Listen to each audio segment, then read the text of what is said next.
हो अरे माठ माठ माठ माठ कळलं त्यालाच कळलं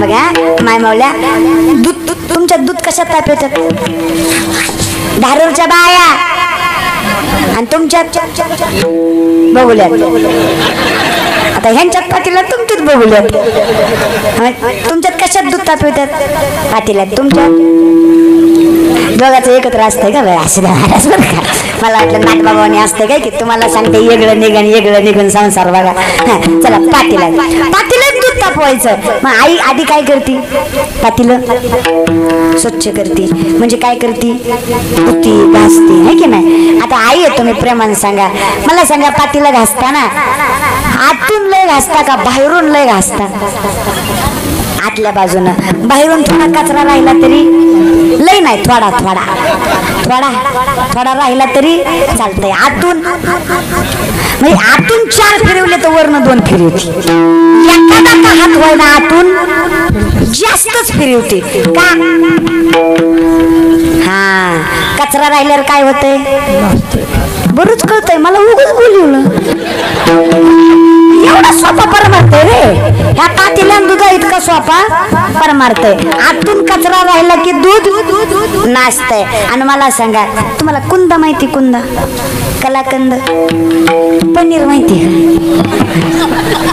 आता पनीर करायला दूध नासवावं लागतंय का नासलेलं लागतंय नासलेल्याचा फायदा म्हणजे नासलेला कुठल्याच कामाला म्हणजे नासलेलं दुधाचं बी पनीर होतं पण त्याला काय करावं लागतं नासवावं लागतं नासलेलं हा मग बघा आतून कणभर जरी कचरा राहिला तर दूध वरून थोडं घाण असेल तरी थोडं तोंड काळं असेल तरी जरा खडे असेल तरी जरा वाकडं असेल तरी साडी चांगली नसेल तरी मेकअप नसला तरी जमतंय खपतंय पण आतून जरा जरी द्वेष माया मोह असेल ना तर जगाचा मालक आपल्यात राहत नाही आपलं हे दूध नासल्याशिवाय राहत नाही म्हणून विनंती या पातेल्याला बाहेरून स्वच्छ ठेवायचा प्रयत्न करू हे भूगोल आतून स्वच्छ ठेवा वर स्टँडर्ड कपडे नसले तरी चालतंय वर फार परफ्यूम नसला तरी चालतंय आतला सुगंध आपल्या अंतरंगाचा सुगंध आपल्या ज्ञानाचा आपल्या कर्तृत्वाचा आपल्या वाणीचा आपल्या प्रामाणिकपणाचा सुगंध या जगात दरवळल्याशिवाय राहत नाही म्हणून आतला सुगंध कायम अकाल टिकवा महाराज आणि या सुगंधासाठी मला हे जन्म भेटणं फार गरजेचं कारण देवाचं नाव ह्याच्याशिवाय कुठंच वैकुंठ म्हणतात अरे काय आनंद आहे देवा इथं किती आनंद सांगू देवा आनंदाचे डोही आनंद तरंग आनंदाची अंग आनंद किती आनंद काय सांगते आनंदाचा महाराज निस्ता श्रीकृष्ण भगवान नंदाच्या घरी पोहोचावा नंदाच्या घरी पोहोचावा वसुदेवांनी अष्टमीच्या काळाला भगवान श्रीकृष्ण का जन्माला आले देव अष्टमीला अवतार कितवा जन्माला आले 8 वर्षाचे देवाला 8 लय आवडतं मराठी अंक डोळ्यासमोर पटपट 1 गाठे 2 पटपट बोला 3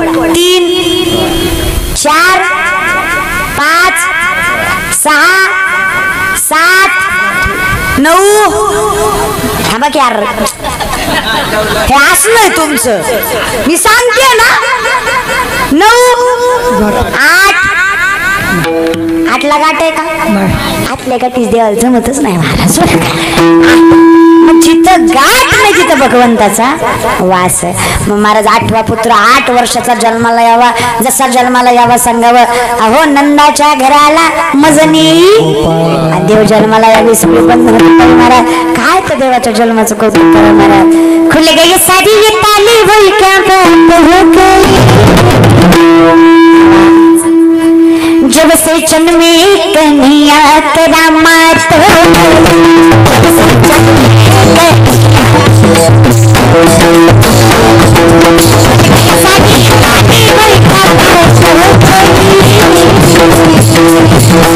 जब से जन्मे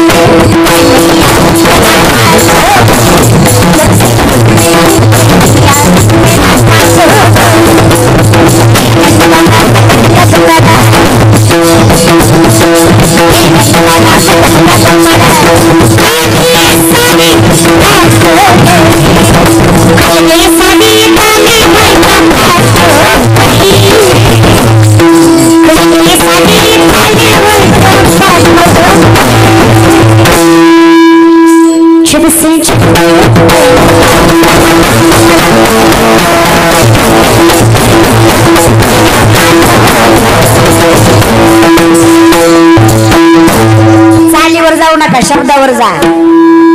लोकांची घाण सवय, लोक चालीवर जात्यात. चालीवर जाऊ नका, शब्दावर जा.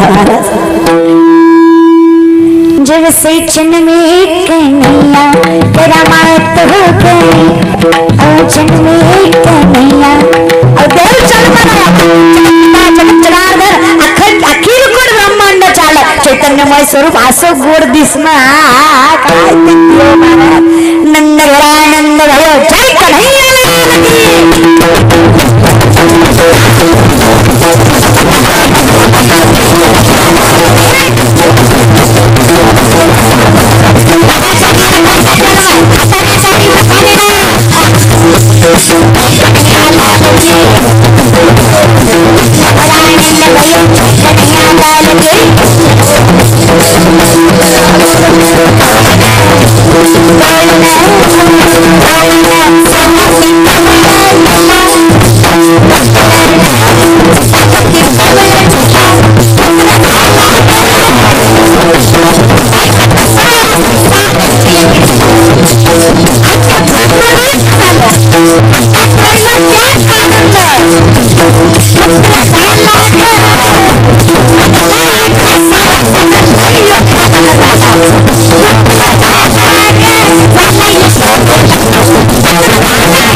सखी कृष्ण जन्मला. अगं जगाचा मालक जगत आमच्यामध्ये आला, याचा आनंद घ्यायचा म्हणजे आम्हाला दास व्हावं लागेल. आम्हाला दास व्हायचं म्हणजे आम्हाला मानव रूपी जन्माला यावं लागेल. आणि इथं यायचं म्हणजे महाराज तुकोबाराय सांगतात उपजवणी या पुरती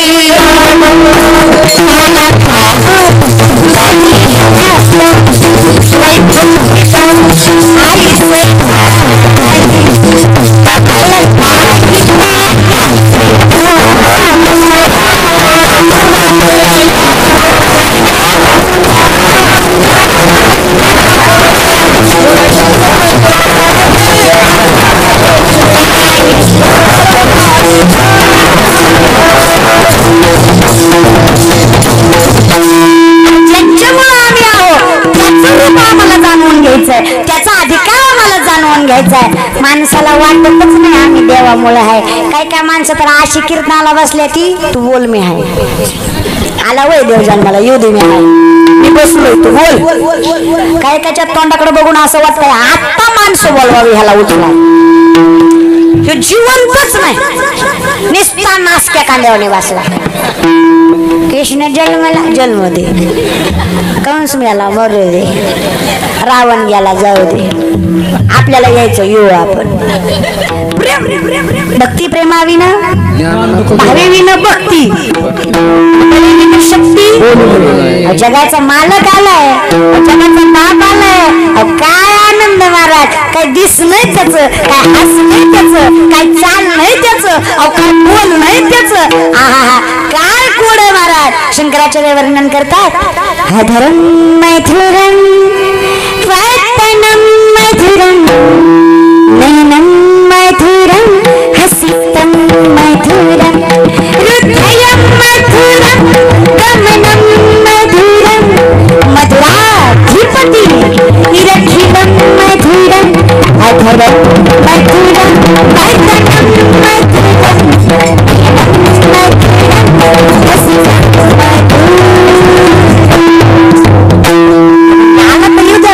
त्यात तुम्हाला एवढा आनंद का झाला.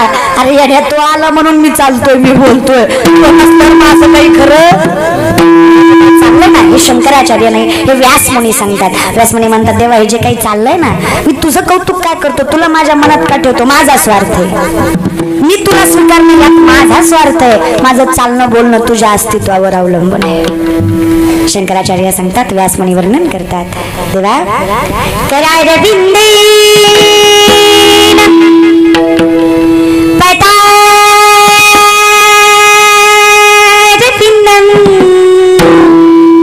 मुखारविन्देन विनिवेशयन्तं वटस्य पत्रस्य पुटेशयानं बालं मुकुन्दं मनसा स्मरामि श्रीकृष्ण गोविन्द हरि मुरारी.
खरंच हेवा वाटतो.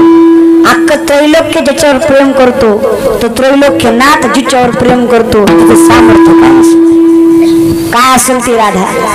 वृंदावन मध्ये राधेचं जे स्वरूप आहे ते झाकलेलं आहे. देव फक्त दाखवतात का माहित आहे, कारण राधा दिसल्यावर देवालाच आवरत नाही. म्हणजे त्याचं मन आता तुम्ही चुकीचा अर्थ घेऊ नका. आमच्या पोरांनी त्या राधा कृष्णाला फार बदनाम केलंय. प्रत्येकाच्या स्टेटसला तू राधा मी कृष्ण तुझी लायकी काय स्टेटस अशी ठेवितो म्हणजे कळायचंय तिला कळावं बाकीच्याला ही सामंजस्य वाटावा. अरे एवढं डोकाला बसत चांगल्या मार्गाने पास झाला असता तू. पोरापुरीने बदनाम केलं त्या देवाला. काय आपली लायकी तुम्हाला माहित आहे. 5 वर्षाचा कृष्ण आहे तेव्हा 22 वर्षाची राधा आहे. राधेला नवरा आहे जेव्हा देव रांगतोय. राधे राधे जय श्याम सुंदर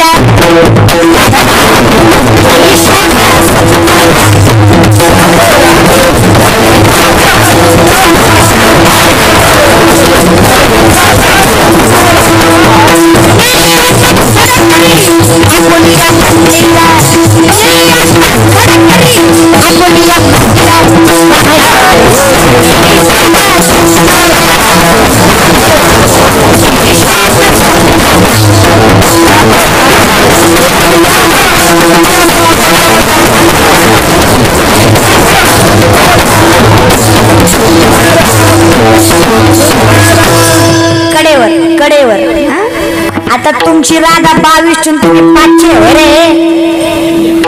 तुम्ही असं रांगत जाता का मला देवाची बरोबरी करत जाऊ नका. मी कृष्ण ही लोक देवाची फक्त चुकच काढतात.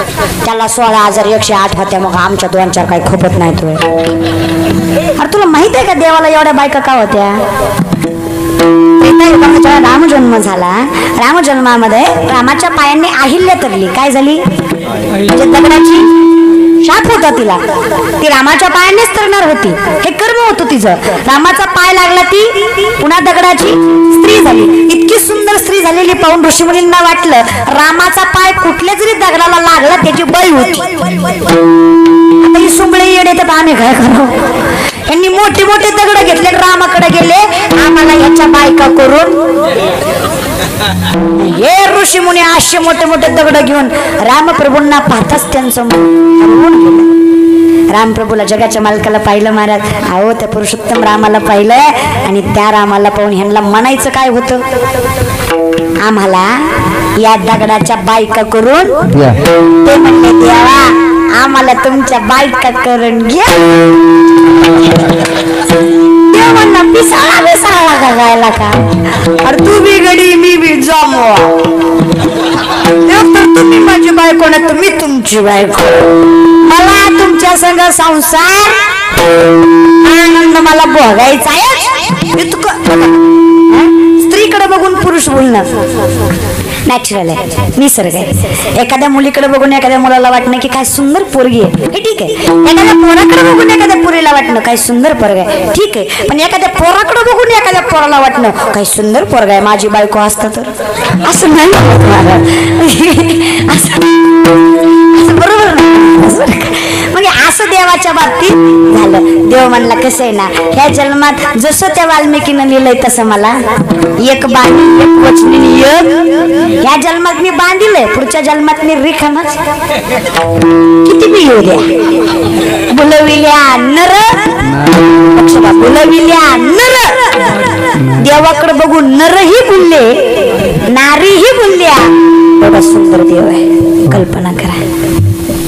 तेव्हा आपण आपल्या लेकराची त्याच्यासोबत बराबरी करू शकत.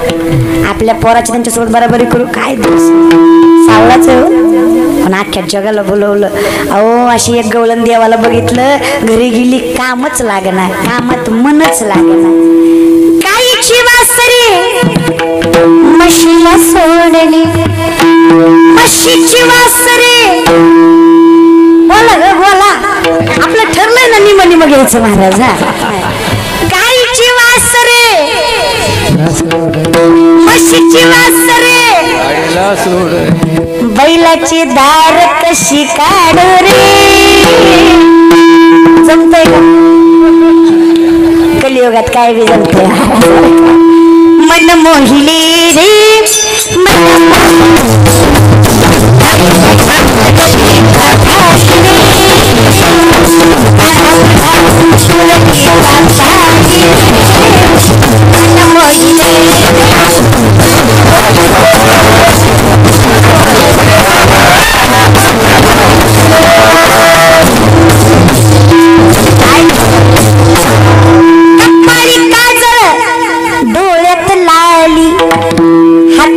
पैंजन राली रे कसली दिसत असेल की नाही असं करून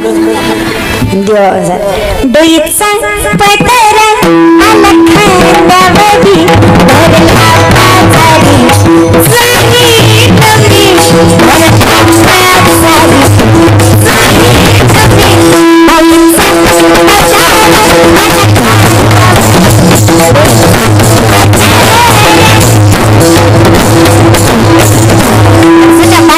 बायका होत्या काय संसार करायच्या मला तुमचं नशीब लय फुटके रे काय संताच्या बायका होत्या तू महाराज नामदेवरायची बायको राजाई 2.5 क्विंटल सोन्याच्या पलंगावर झोपायची तुम्ही म्हणसाल तुमचं सोन्यावर लयच दण काय हो